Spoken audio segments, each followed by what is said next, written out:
Pedro from A&P-REACTS. I'm here today with Jordan from Kill the Lights. New album coming out August 21st on Fearless Records, The Sinner. I think I covered everything, didn't I? I think you got it. Yes, All right. sir. How are you doing? I'm good. I'm good. We spoke a little earlier. As I said, I'm squeezing interviews in between work, being a true rock star. The 9 to 5 is just for fun, Living it up. I see you're living it Right. up. Yes, sir.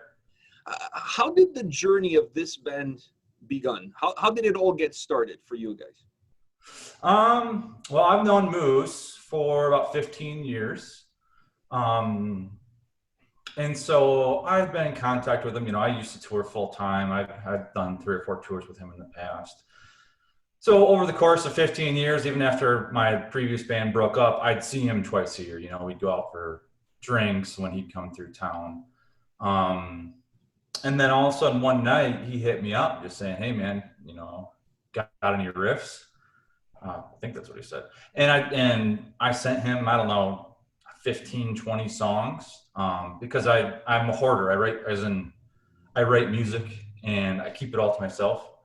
And so I've had like 10, 12 years worth of recordings sitting on my hard drive at home on my computer. So I sent him a bunch of songs. The first song I sent him was The Faceless, and boom, instant connection. He took the demo and wrote all of his own drum parts. So from there, we had plenty enough music. Him and I were just sending ideas back and forth. He flew over to my house, for a writing session. We started searching for vocalists, and we were searching nationally. And oddly enough, Moose put something on his personal site, just his Facebook page with his friends and family. And James Clark, our singer, had done a tour with Moose in the past. So James kind of slid into Moose's DM that way. And that's how we started. And then from there, we were in studio, still without a solo guitar player. And we onboarded Travis because our producer, Christopher Clancy, had toured with his band in the past. Wow. It's a lot of story compressed. There's about 2 years of story right there. I'm sure there's a lot of things that fill in those gaps there, but still, that's quite the story of how all of you came together and formed this band.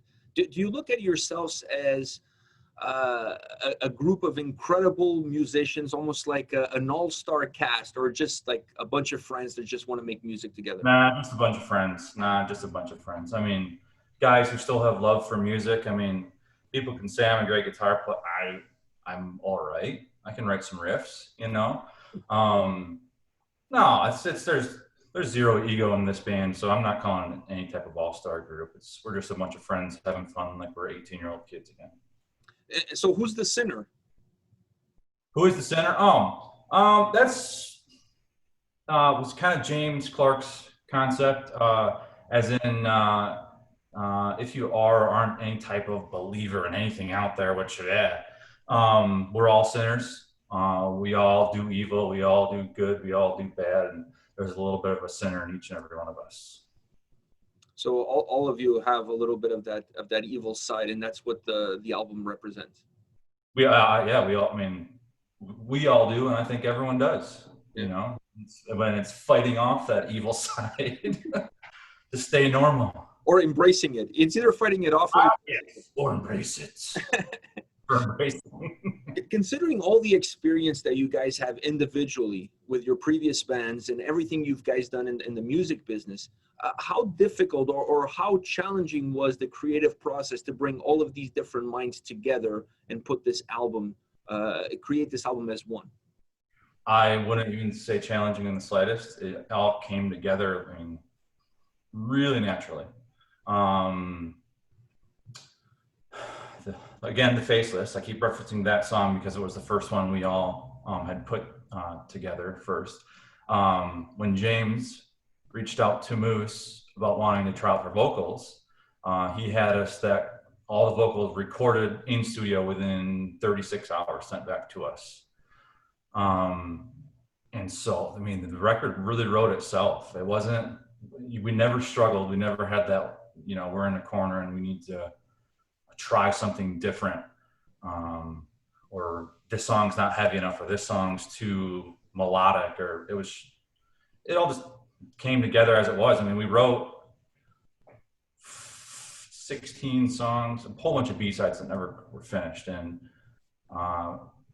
recorded 14 of them. So what you hear is what you get for the most part, what we came up with. I found the record very interesting from a playability perspective because it felt that the music was very organic. It felt like you guys didn't put too much thought process in terms of saying, okay, this is how we want it to sound. Let's just create what we're going to create and then let the chips fall where they may. And I get the impression that's exactly how things went down as far as the sound of the band is concerned, correct? Yep, 100%. I mean, this time around, we self-funded the record. We paid for the first music video.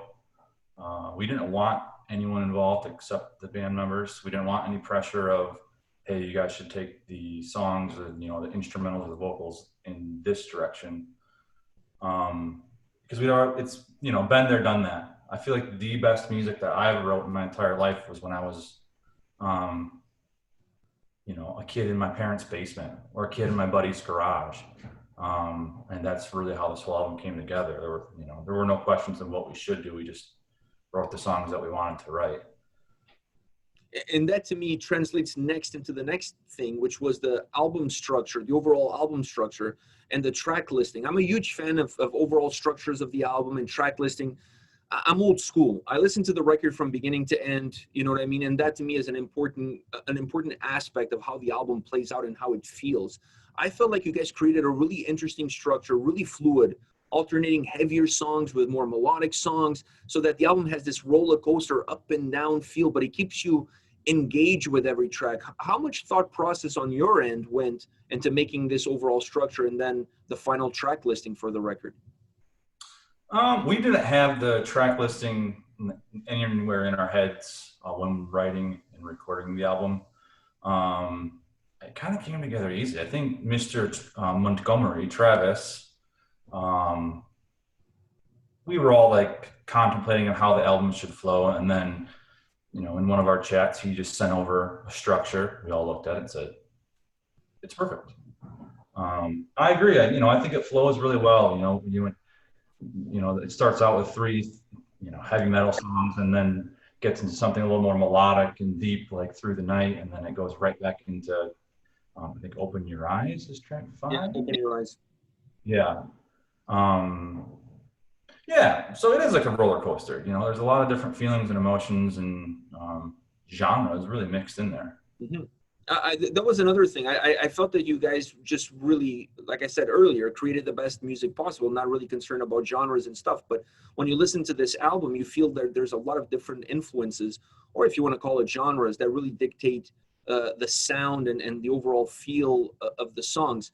Musically, I felt that there was this really cool thing you did in terms of keeping the melody and aggression really well balanced within the tracks. It's almost like you guys walking this tight rope.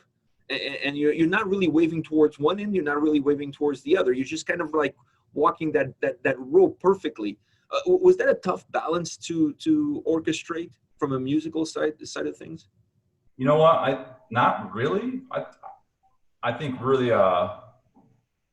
how that happened. I mean, James, he comes from more of a melodic band.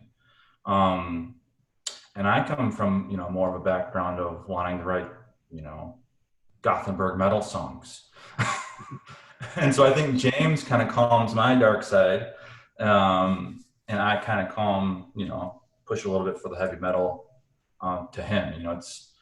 So I think it's really just comes from our backgrounds and what kind of bands we were in previous to Kill the Lights. But again, there was no push and shove. It all just came together naturally. As far as the guitar sound goes, did you have any personal goals going into this record? Is there anything that you said to yourself, hey, I want this album to sound this way, or I want to try doing this thing now that I have an opportunity to kind of start fresh? I wanted it to sound like a Colin Richardson record. So I've always loved Colin's guitar tone. Obviously, he's an incredible producer, him along with Christopher Clancy. I've always loved his guitar tone. And I had wanted to work with him in the past with my previous band. It just never worked out. We had opportunities with different producers. Yeah, as soon as he was interested, I jumped at it, and Moose had worked with him on previous records as well. Um, so in studio, as far as the tone goes, I mean, we had that thing dialed in within a couple of hours. I've had records where we spent 2 days on guitar tone, and I still didn't like it as much as I like, the tone on this record. I felt that the mixing, the production, master, everything, like it was absolutely outstanding. It's a tough record from a perspective that you guys have so much experience coming in into a debut album, so that the album doesn't even sound like a debut record. You know what I mean? Like the album Yeah. sounds like this is your fifth release. Thank you. Thank you. It's just really crisp. And one of the items that I felt was really crisp was the guitar sound. It was just really well put together. It drove the songs where they needed to go, and it allowed the vocals to still have the presence. So the vocals felt to me like the conductor of the orchestra, and the guitars was the orchestra going exactly where the vocals were dictating the pace. It was a perfect harmony of elements on the record. Love it. I'm going to leave you with that quote. I'm going to steal that one. I really enjoyed the record. Honestly, like you guys really blew me away. I was expecting the album to be good, but I was not expecting the album to be that good. Like I said, it felt like a fifth release or a sixth release from a band. Just felt very mature. The sound felt to me that you guys knew what you wanted. You were comfortable with it, and you were comfortable with each other. And sometimes when you're coming from different bands together, I feel like there's always this pressure not to sound like the band that you came from. You don't want to. You don't want to bring that baggage with you. At any point in time, did you guys like, oh, this riff sounds too much like this, or that drum piece sounds a little bit too much like that, let's change it a little bit? Did that happen while you guys were putting things together? No, I've always been no, I've always shied away from that, because you could take apart any riff and I could say, oh, I've already written that, or I don't know, Metallica, Guns N' Roses, Pantera. Oh, that sounds too much like that. No, it's once you put drums and vocal sounds with it, everything evolves. Nikki Sixx from obviously Motley Crue has always said it best. Bands borrow riffs all the time. Does that mean I'm going to a Avenged song or a Pantera song and taking a riff? No. But am I hearing that riff and am I like, wow, I got this idea, I can vibe off of it?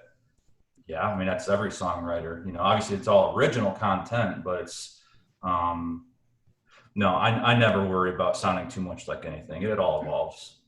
Yeah, we're all creatures of habit, and the surroundings that we have around us obviously dictate the things that we create as far as art is concerned. So there's always going to be a presence there. I got to ask you about two of my favorite tracks on this album. Since I have you here, perfect opportunity to pick your brain in terms of how these songs came together.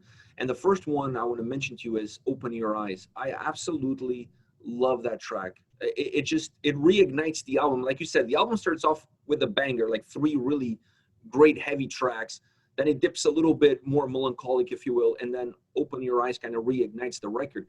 How did that song come together? I had some riffs written previous to Kill the Lights forming.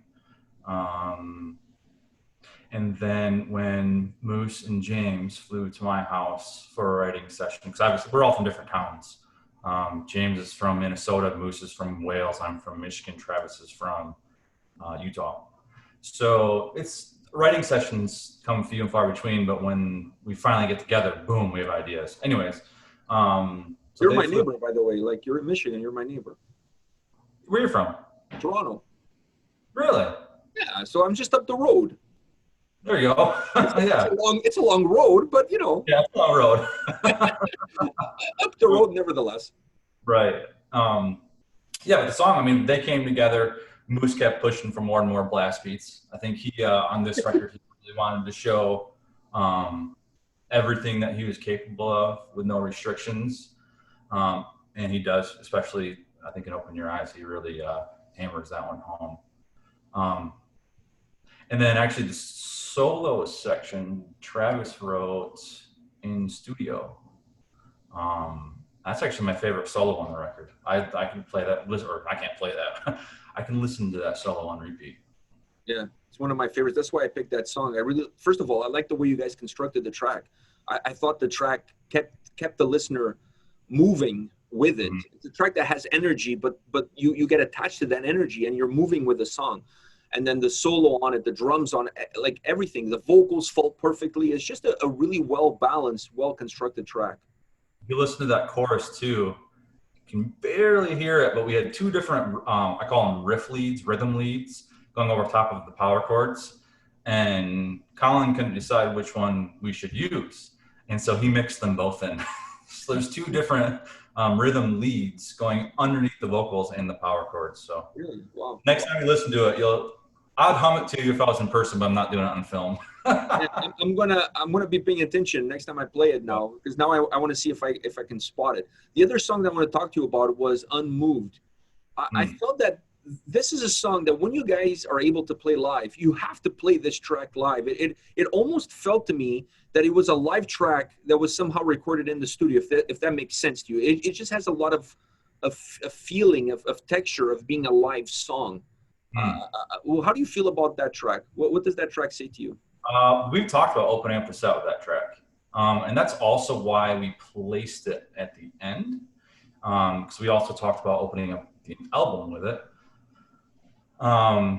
We didn't want a record that was front loaded, in the first 6 songs, then you get the honors towards the end, which you hear a lot of bands, they do that really. We put it at the end, obviously, just to keep the energy up. And basically, we wanted everyone who listens to it, streams it, plays it on a record disc to hit play again as soon as the song ends. But as far as playing it live, our dream is that we'll be headlining Download one year, and we'll look out and see 200,000 people chanting along with that beginning. I'm dying for the day where that dream comes true, because that means we're back to watching live music and going to shows and concerts and all the good stuff, all the fun stuff. I just think that song not only has a great intro and it sounds great, the way the vocals are on that track, it almost feels like there's the perfect opportunity for like the fans to engage with the band and interact with the band through the lyrics. It's just a song that has all of these little characteristics that make it a perfect live track, if you know what I mean. Yes, oh, absolutely. I have to give a shout out to my friend Adrian Bone Green on that track as well.